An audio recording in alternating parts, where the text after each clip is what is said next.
Here I come.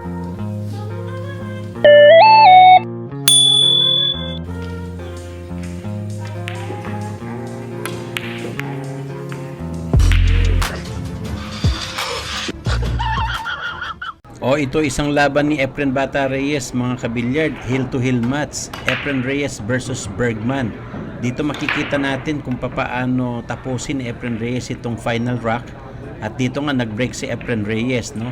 Ito yung kalaban niya, isa sa pinakamagagaling na pool master ng British at saka ng US, itong si Justin Bergman. Ito nga'y ginanap dyan sa US, ito yung International Open 9-ball tournament final match. At dito mukhang nagkaroon ng heel to heel dahil all 6 ang score, raised to 7 lang ito, mga kabilyard.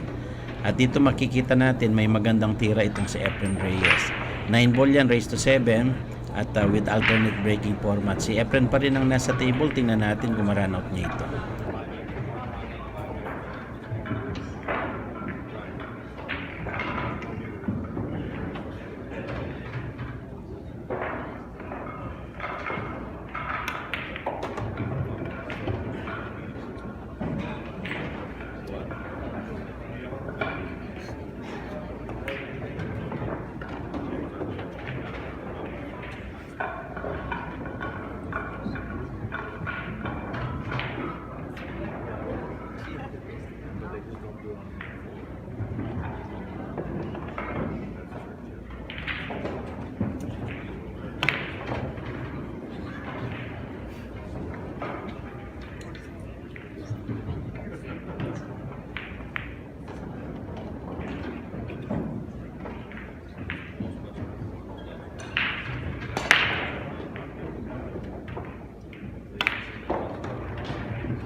At dyan nga sa tira na yan, mga kabilyard, doon nasa last 3 balls na lang itong si Reyes para sa final rock. Tinitingnan niya at sinisipat itong 7 para makakuha ng magandang position para sa 8. At dito makikita natin mukhang hindi na nga pagbibigyan nitong si Efren Reyes itong kalaban niya si Justin Bergman. At dito muntik pang tumama doon sa 9. Ganun pa man, maganda pa rin yung pagkaka-setup nitong 8 para sa cue ball. Sundan natin, mga kabilyard.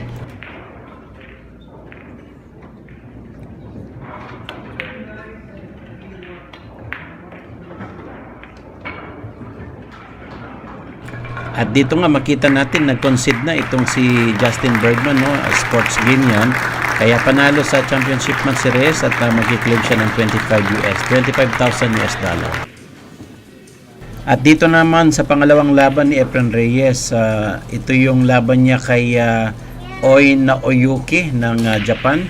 Nasa 5-6 ang laban nila dito, lamang si Naoyuki. Raised to 9 ito, 9 ball, at dito nag-break pa rin si Naoyuki ng Japan, no?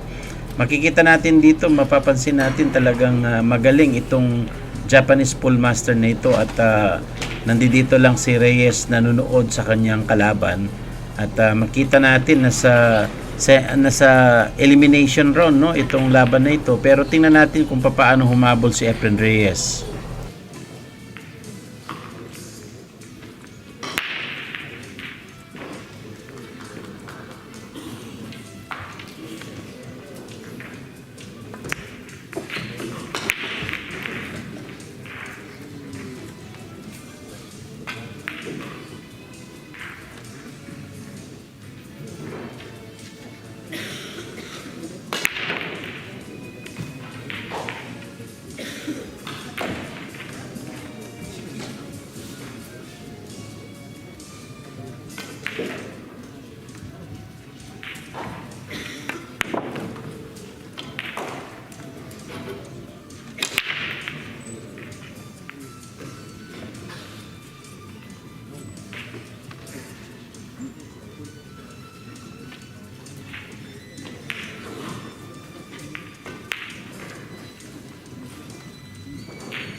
At dito nga mukhang nag-play safe itong si Naoyuki, pero na-open itong table, no? tingnan natin kung paano gawa ng paraan ni Reyes itong ball number 1. Sundan natin mga kabilyard.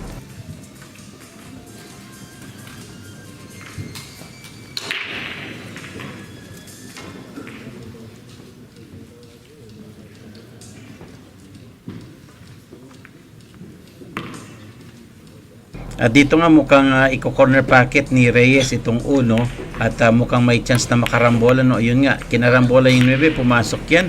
Ano sa palagay ninyo? Chamba ba yan mga kabilyard o intentional shot? Paki-comment nyo dyan sa ibaba. All 6 na laban natin dito at si Reyes naman ang magbe-break dito sa rack number 13 at ito nga yung race to 9. Mapapansin natin dito medyo malakas yung break ni Reyes. Pero mukhang walang pumasok, no, kaya back to table kaagad itong si Oina Yukin Japan.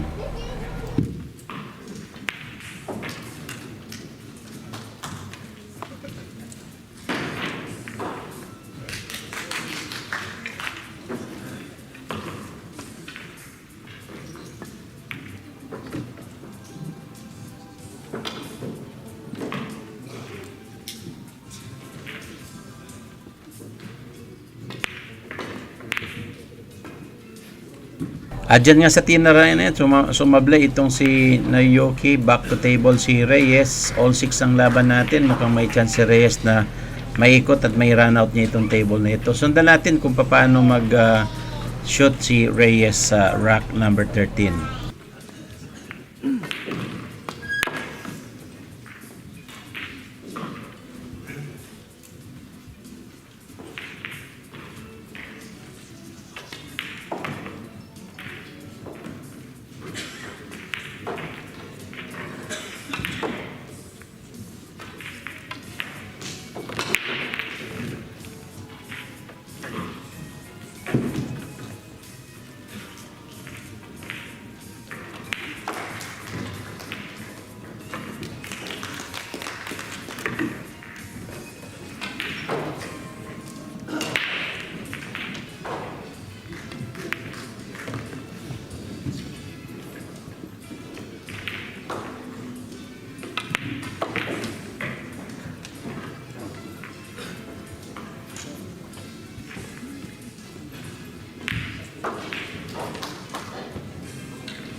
At dyan nga tulad sa inasahan natin mga kabilyard nyo, talagang tinutukan ni Reyes yung mga tira at nasa last 2 balls na lang siya para sa rack number 13.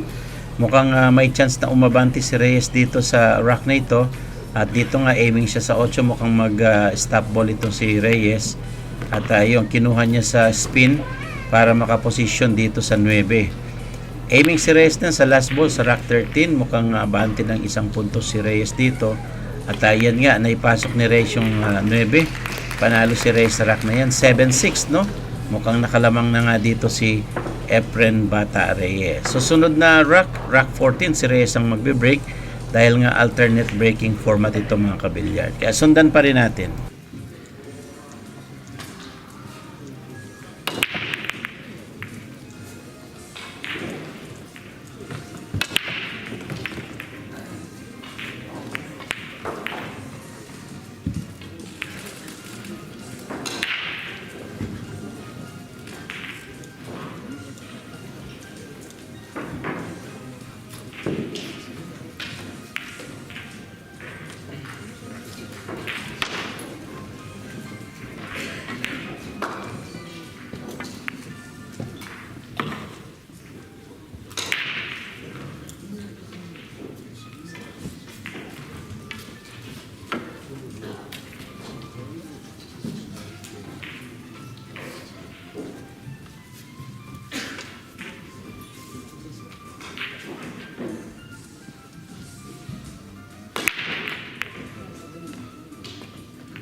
At dito nga pinakita ni Reyes no kung paano yung tinatawag na break and run shot. Mukhang maalanganin yung posisyon ng 9 kapag nakakuha ng 8. Ayun, nagkuha ng pektos itong si Reyes. Napakadali na para sa kanya itong susunod na tira na ito. At dito nga tinutok pa niya itong ball number 9 no dito sa corner pocket.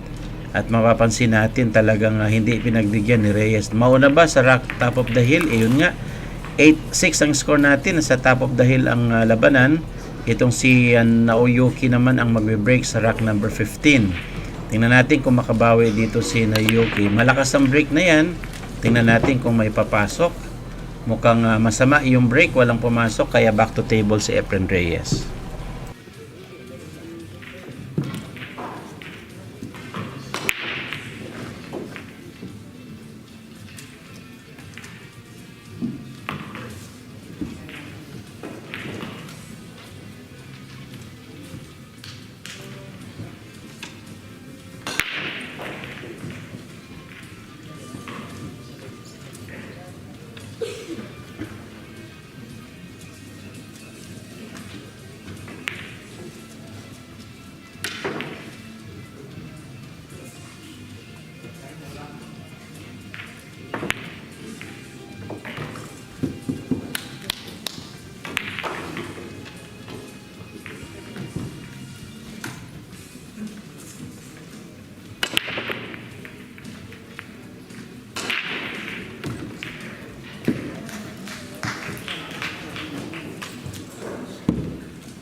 At dyan nga sa tira na yun ni Reyes, mukhang nakakuha ng momentum, no, at saka ball positioning, pero medyo stiff itong ball number 3. Ganun pa man, nakuha pa rin na ipasok ni Reyes at makakuha ng magandang ball position dito sa 5. Napakahusay nung ginawa na yan ni Reyes.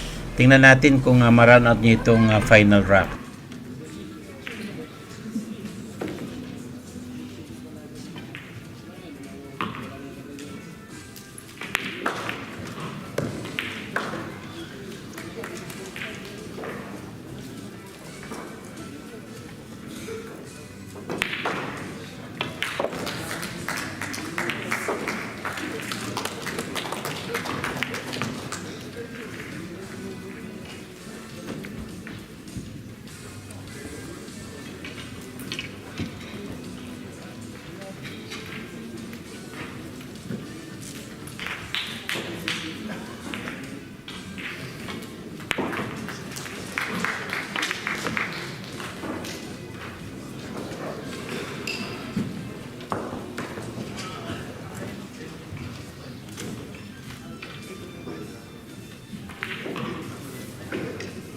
At dito nga final rack na yan at ito na stop ball itong 9, mukhang panalo dito si Efren Reyes.